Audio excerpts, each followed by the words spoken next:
Wow, this will be 4 videos in a row. Actually, I probably should crank some lights on, or maybe I'll just go with the dark look. What do you think? That one's not too far away, so we'll reach over there. A little bit of backlight. And we better reach over. Where's this one? How's that one? Oh, that's pretty good. We'll go with those. So this is my little home setup, as I've explained before. So we've touched on a few things. Touched a little bit on the COVID. Touched a little bit on Black Lives Matters. I thought I'd do a little something just now because a couple of years me and I feel like doing something. So here we go. Ooh, I burped, didn't I? Do I delete and start again? So the experiences of these times are, man, they're unique. Like, I have children, I have grandchildren.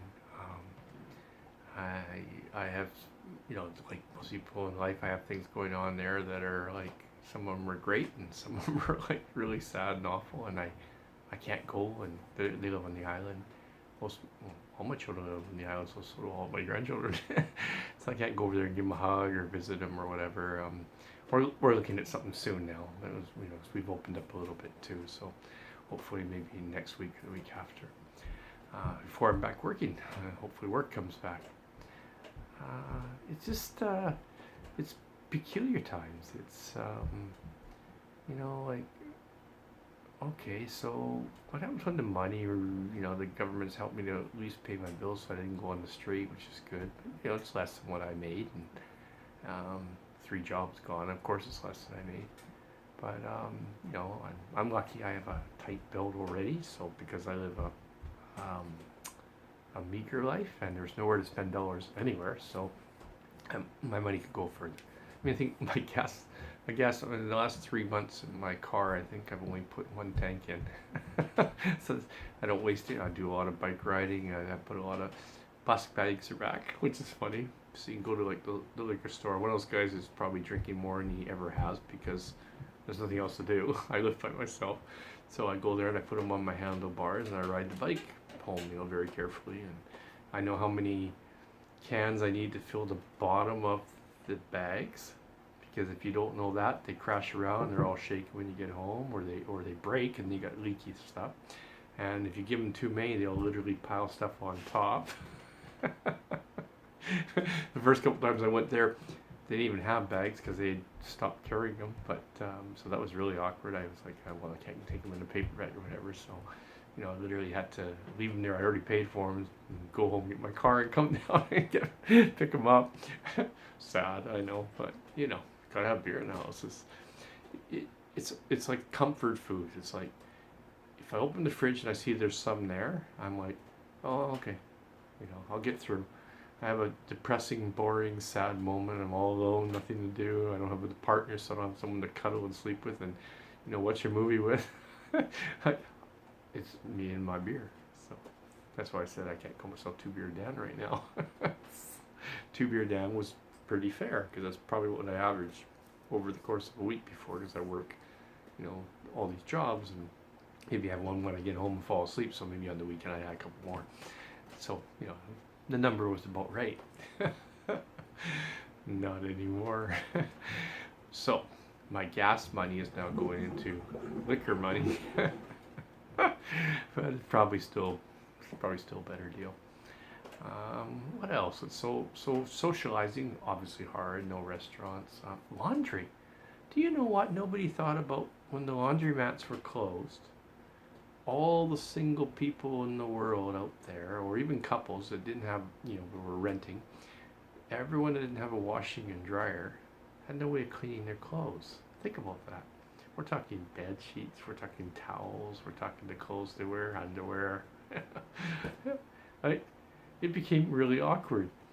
I figured my way around it, and obviously, hopefully most other people have. I guess I would know if I was ever within 6 feet of them. It's like, no, maybe that 6 feet has a benefit. So that's something we have to figure out, for, unfortunately, they should record it and plan for the next sad but probably the next virus that comes along. Um, yeah, what else is so? Oh, I don't agree actually with how they closed some of the mom and pop stores that actually would have taken the pressure off things like the big stores. So what happened is by closing all the little stores where they could have controlled it, they could have had people stay outside. There's one in a strip mall that managed to stay, and they would only allow 3 people at a time. They had their spacing with their little stickers because they were a small store, but they had things outside on the sidewalk. So same thing, you could line up 6 feet across, right? And right beside them was the liquor store, and they actually went into the parking lot, took a couple of spaces, and put in the turnstile, kind of like you see at the airports. Um, good ideas. Why not?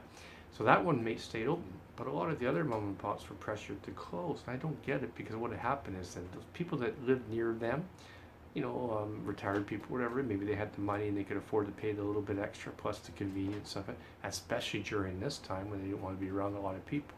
They only got a few customers a day, but they could have stayed open, and those people could have gone and got their stuff from them, taking pressure off the drugstores and the grocery stores and the liquor stores. Well, not liquor stores, not in Canada, but the other two. And I'm like, why are they doing this? I'm one of my 3 jobs was a truck driver, and I saw some of the places that were closing, and they were closing because they were being told to close, not because they couldn't figure a way around it. I mean, a lot of them were like coffee shops and stuff. Well, they just stopped having their tables inside, and they just set up. There's a sushi place not far from where I live.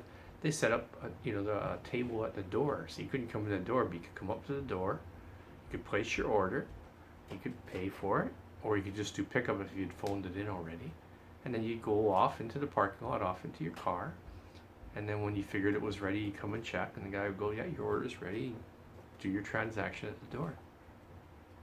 Everyone faced masks, but basically outside, because it's at the door, at the fresh air where the customer is. Great idea. So why weren't more places allowed to do that? Because what you happen by closing everything, a lot of people lost their jobs and their customers and may not get them back, may not bother to open. And it would have been easier for them to continue paying their rent and everything too. The sushi one I'm talking about says they didn't really see a drop off in dollars. I mean, it was inconvenience in the way they had to handle it, but they managed, and now they're fine. They will go back to using their tables, but even then they have to separate people, so it won't be that much more of an advantage. There's just they were really good at what they did, so a lot of people wanted to support them. And they were right by the laundromat, and the laundromat closed. And it was there's only one good laundromat that I know of in Richmond and Stevenson. This one's, in Stevenson. That's probably addressed Richmond, so am I, but basically Stevenson. So I was like, those guys, I don't understand that. They could have had us all come in. They could have wiped machines, where you put your coins in and push the buttons and stuff. They could have wiped those between customers. They could have had only X amount of customers in at a time. They could have kept running. But, so a little bit, one of those silly little things that makes life really inconvenient for people. So what else? So there was nowhere to go, nothing to do. Boredom was huge. Thank God that I love the TV industry, so thank God I'm into that, because I think what little hair I have left, I would have pulled out. Because there was a lot of shows I could still binge watch that I hadn't binge watched, and I went. I had Netflix for years, but I decided last fall to try Amazon because of just sort of my ego. I wanted to watch myself on a couple shows that I was on, and so I decided I'll just do it and get my Christmas presents as well that way, because all my kids are on the island. I'll try this out for a change, just ordering and having it sent to their addresses that they wanted it dropped off at. And so I guess I'll keep that. I'll try that and see how it goes. And it went great. And then I found that I really liked some of the shows they had. So So now I've just kept it to this day. So my entertainment is TV. Although I do Stingray, the music stations. I do use those some days when I just need to dance by myself, sadly in the living room. It's kind of sad. I worry because I quite often have the front door open for fresh air flow because this time of year I can do that. So I have a big hedge, but there's a little bit of a tuck through to the neighbors. So I do hope that I'm not being caught. If I am, I'm sure they're shaking their head. Oh, I know. White guys can't dance. This guy can dance. I can dance. Great. Not bad. Not bad. I know that when I dance, whatever, wherever I'm with people, and we suddenly start dancing, whatever kind of music, and I can dance different music. Like I'm pretty good salsa, and obviously I'm pretty good at the Indian dancing. Not bad actually, and rock and roll. It's just cheat dancing, anyways, but I can do that too. So I surprise people, and it comes from a guy that was shy. I never used to dance. I was like 14 or 15. I was one of those guys who just stand in the corner trying to act cool all night. I was so nervous to dance. But when you live in Mexico for a few years, as I did, you learn to dance because otherwise you're just left out of stuff too long. And the habits there are, you're tourists and everyone's happy, margaritas and beers and everyone's dancing, and you just realize that get in there and get over yourself. And when I did that, I ended up having a lot of fun. So anyone that has trouble with that, I just say it's tough, but just get in there and get over yourself and have some fun. All right, I've rambled for a while now, and this will be for today and my last one, and who knows when I'll post.